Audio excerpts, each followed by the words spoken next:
मेरो यो बर्मकमल फुल यो सबैभन्दा पुरानो हो। यो मैले सुरुमा ल्याएर रोपेको पातबाट यति धेरै पातहरू आइसकेको छ।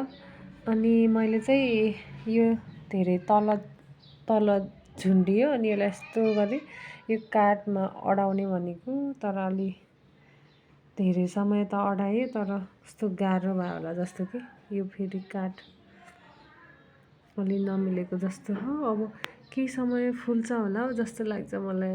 यो बर्मकमलले एकदमै राम्रो हुन्छ अरे यो फुल।